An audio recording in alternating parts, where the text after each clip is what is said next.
میں ویسے اس معاملے میں امی کنجوسی نہیں کرتی تھیں۔ خیر، جب میں نے گھونگھٹ اٹھایا تو میں حیران رہ گیا۔ میری بیوی بہت خوبصورت تھی۔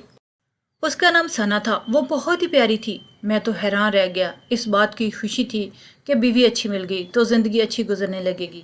لیکن شادی کے 2 دن بعد ہی اس نے ایک روٹین شروع کر دی۔ اس نے مجھے کہا کہ آپ کو روز ایک کام کرنا ہے۔ جب رات کو وہ کمرے میں آئی تو اس کے ہاتھ میں دودھ کا گلاس تھا۔ میں نے کہا کہ یہ کس کے لیے لائی ہو؟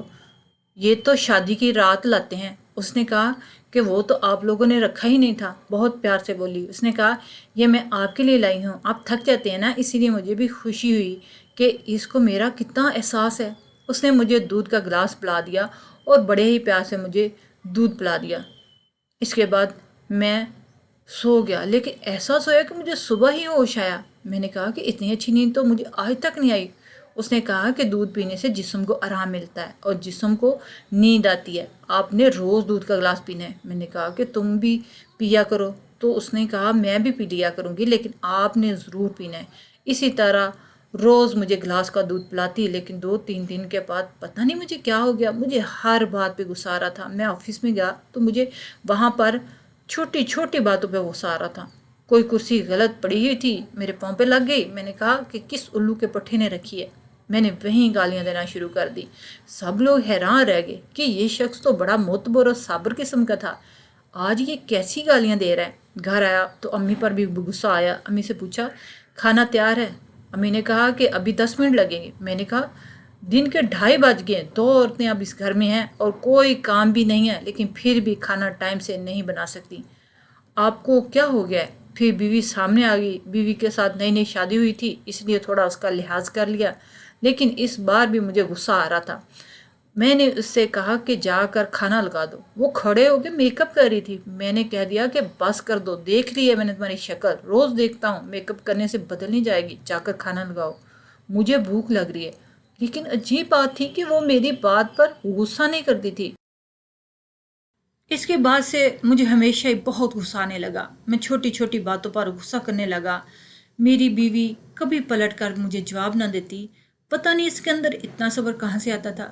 میری ماں بھی کہتی کہ لگتا ہے تو پاگل ہو گیا ہے، آج کل پتہ نہیں تجھے کیا ہوتا جا رہا ہے، جب سے تیری شادی ہوئی ہے تیری حالت پاگلوں جیسی ہوئی ہے، لگتا ہے شادی تجھے راس نہیں آئی۔ رات میں میری زندگی ٹھیک ہوتی، سب کچھ ٹھیک ہوتا، شام تک بھی ٹھیک ہی رہتا، لیکن صبح سے لے کر شام تک مجھے بہت زیادہ غصہ آتا رہتا۔ رات کو بیوی جب دودھ کا گلاس پلاتی تو سکون سے سو جاتا، ایسی نیند مجھے ہوش ہی نہیں رہتا۔ ایک دن میں نے امی کو فون پر اپنے باپ سے بات کرتے سنا کہ آپ کے بغیر رہا نہیں جاتا، کتنے موسم گزر گئے، کتنے سارے لمحات آپ کے بغیر گزار دیے، جس میں آپ کو ہونا چاہیے تھا، آپ کے بیٹے کی شادی، تب بھی نہیں آئے، اب خیر سے اس کے ہاں کوئی اولاد ہو جائے گی تب بھی نہیں آئیں گے۔ بابا پتہ نہیں کیا کہہ رہے تھے، یہ تو میں نے نہیں سنا، لیکن امی کی بات کرتے ہوئے روئے جا رہی تھی۔ مجھے اچانک سے غصہ آ گیا اور میں نے فون ان کے ہاتھ سے چھین لیا۔ بابا شاید فون پر ہی تھے اور سن رہے تھے۔ میں نے کہا کس قسم کا رشتہ ہے آپ کا؟ آپ لوگ ایک دوسرے سے دور رہتے ہیں، ایسا کون سا کام کرتے ہیں بابا جو گھر نہیں آتے؟ باہر کے ملک تو نہیں رہتے، آپ تو کہتی ہیں کہ ادھر ہی رہتے ہیں، اور پھر کیا مجبوری ہے؟ ان کا ایسا کیسا مسئلہ ہے اور آپ کو پتہ ہے تو پھر یہ آنسو بہانے کی ضرورت کیا ہے؟ چپ کر کے بیٹھ جائیں۔ میری امی نے مزید رونا شروع کر دیا، لیکن مجھے کوئی رحم نہیں آیا۔ بعد میں مجھے احساس ہوا کہ میں نے یہ سب کیا، میں نے تو ایسا کبھی نہیں کیا تھا، مجھے پتہ نہیں کیا ہو جا رہا تھا۔ امی سے جا کر معافی مانگی، انہوں نے کہا کوئی بات نہیں، کبھی کبھی ہو جاتا ہے، لیکن آج کل تو تم اتنا غصہ کرتے ہو، کام کی زیادہ ٹینشن ہے کیا؟ کہیں بیوی تنگ تو نہیں کرتی؟ میں نے کہا کام بھی کوئی خاص نہیں ہے، ٹینشن بھی نہیں ہے، وہ ہی سب کچھ ہے جو پہلے تھا، اور بیوی بھی اچھی تھی، بالکل بھی تنگ نہیں کرتی تھی، بلکہ اس بار بھی میں غصہ ہو جاتا تھا لیکن جواب نہیں دیتی تھی۔ میری ماں نے کہا کہ اتنا غصہ ٹھیک نہیں ہے تمہارے لیے، اپنے آپ کو سنبھالو۔ میں خود بھی حیران ہوتا کہ پتہ نہیں مجھے اتنا غصہ کیوں آ رہا ہے۔ میری ساس بہت اچھی عورت تھی، وہ لوگ بہت زیادہ غریب تھے، ہمارے گھر آتے تو چیزوں کو دیکھ کے حیران ہو جاتے۔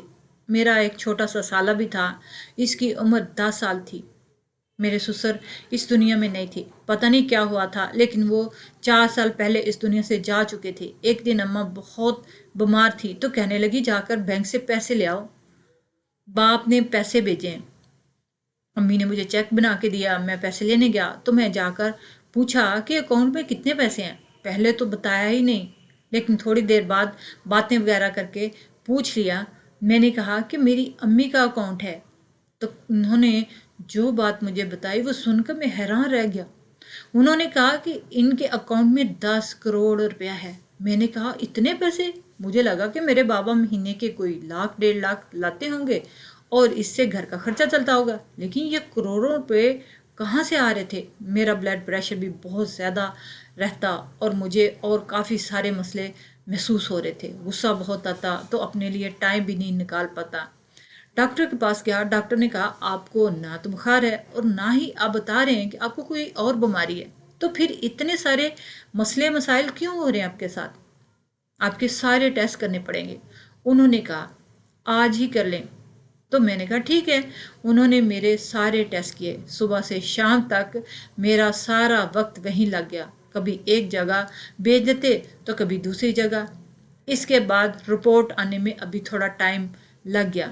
جب رپورٹ آئی تو ڈاکٹر نے کمرے میں بلایا اور کہا کہ آپ کے لیے بری خبر ہے، آپ کے نظام میں کوئی نہ کوئی مسئلہ ہے، آپ کا دل، آپ کا معدہ، جگر، گردے سب بری طرح متاثر ہیں، آپ نے ضرور کوئی نشے والی چیز کھائی ہے یا پھر آپ کوئی نشہ وغیرہ کرتے ہیں۔ میں نے کہا نہیں ڈاکٹر، آج تک میں نے کوئی نشے کی چیز کو ہاتھ نہیں لگایا اور میں نے اس طرح کی کوئی بھی چیز نہیں کھائی۔ اس نے کہا کہ آپ کے سارا نظام کیوں بگڑا ہے اور سارا گڑبڑ کیا ہوا ہے، پھر بھی حرکتوں کی وجہ سے۔ میں نے کہا کہ کچھ بھی نہیں کیا۔ ڈاکٹر نے تیسری دفعہ کیا کہ کوئی مسئلہ تو ہے، تو مجھے غصہ آ گیا۔ میں نے کہا آپ ڈاکٹر ہیں، یہ پولیس والے جو بار بار تشویش کر رہے ہیں، میں بتا رہا ہوں کہ کبھی ایسی کوئی حرکت کی ہی نہیں۔ انہوں نے کہا یہ غصہ بھی آپ کو ہائی بلڈ پریشر کی وجہ سے ہو رہا ہے، جب آپ کے اندر کوئی نظام کا غلط ہوتا ہے اور اگر اسی طرح چلتا رہے تو کسی دن آپ کے دماغ کی نس پھٹ جائے گی۔ اپنی لائف سٹائل پر دھیان دیں، اپنے پوری روٹین کو ایک دفعہ بدل دیں، پھر آپ کو پتہ چل جائے گا کہ آپ کی روٹین میں کیا گڑبڑ ہے۔ ڈاکٹر نے مجھے کہا کہ میں مذاق نہیں کر رہا، آپ کو سنجیدگی سے اپنی صحت کے بارے میں سوچنے کی ضرورت ہے، نہیں تو اگر آپ کا کوئی نظام اچانک سے بند ہو گیا تو آپ کی زندگی خطرے میں پڑ جائے گی۔ ابھی آپ کی عمر ہی کیا ہے؟ میں پریشان ہو گیا، گھر آ کے یہ بات کسی کو نہیں بتائی، امی بھی پریشان ہوتی۔ میں سوچنے لگا میری روٹین میں کیا ہوتا ہے۔ ڈاکٹر نے کہا کہ جو بھی کرتے ہو نا وہ نہیں کرنا۔ میں صبح ناشتے میں پراٹھا کھاتا تھا، میں نے امی سے کہہ دیا کہ مجھے پراٹھے کی جگہ صرف بریڈ اور چائے دے دیں۔ دوپہر کو میں کھانا آفس سے کھاتا تھا، آج کھانا گھر سے بنوا کے لے گیا۔ بیچ میں کوئی واک نہیں کرتا تھا، آج وہ بھی کی۔ ابھی گھر آیا تو رات کا کھانا کھایا، اس کے بعد بیوی دودھ کا گلاس لے آئی تو میں نے کہا نہیں آج میں دودھ کا گلاس نہیں پینا۔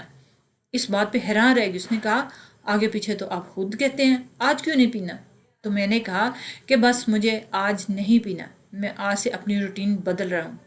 ڈاکٹر کے پاس گئے تھے؟ میں حیران رہ گیا۔ میں نے کہا تمہیں کیسے پتا کہ ڈاکٹر کے پاس گئے تھے؟ وہ گھبرا گئی اور کہنے لگی نہیں نہیں مجھے نہیں پتا، آپ جو کہہ جو رہے ہیں کہ روٹین بدلنے کا، یہ ایسی باتیں تو ڈاکٹر ہی کہتے ہیں۔ میں نے کہا کہ ڈاکٹر کے پاس گیا تھا لیکن اس نے مجھے روٹین بدلنے کے لیے نہیں کہا، ویسے ہی میرے سر میں درد ہے اس لیے میں چلا گیا، میں نے یہ دودھ نہیں پینا۔ میری بیوی مجھے پیار سے کہنے لگی کہ پیئے، میں نے کہا میں نے نہیں پینا۔ تمہیں ایک بات سمجھ نہیں آ رہی؟ لیکن وہ تو میرے پیچھے ہی پڑ گئی، بچوں کی طرح ضد کرنے لگی۔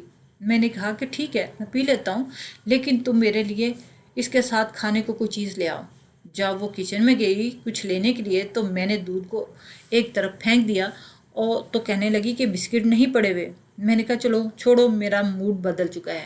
میں نے اسے کہا کہ میں نے دودھ پی لیا ہے، جبکہ میں نے دودھ نہیں پیا، تھوڑا سا منہ پہ لگا لیا تاکہ اس کو شک نہ ہو، تو وہ ورنہ پیچھے ہی پڑ جاتی۔ میں نے کبھی سوچا بھی نہیں تھا کہ جو آج رات ہونے والا ہے، مجھے نیند نہیں آ رہی تھی جبکہ بیوی سکون سے سو رہی تھی۔ میں حیران ہو گیا کہ پہلے تو بہت اچھی نیند آتی تھی، آج کیوں نہیں آ رہی۔ تھوڑی دیر بعد بیوی کا موبائل بجا، تو اس سے پہلے کہ میں اسے بتاتا کہ موبائل بجنے کے بارے میں، اسے فوراً اٹھا کر کان کو لگا لیا اور کہا وہ 2-3 دن میں مر جائے گا ماما، آپ کو کیا ہو گیا ہے؟ یہ سن کر میں حیران رہ گیا، میری بیوی کیا کہہ رہی تھی کہ میں 2-3 دن بعد مر جاؤں گا؟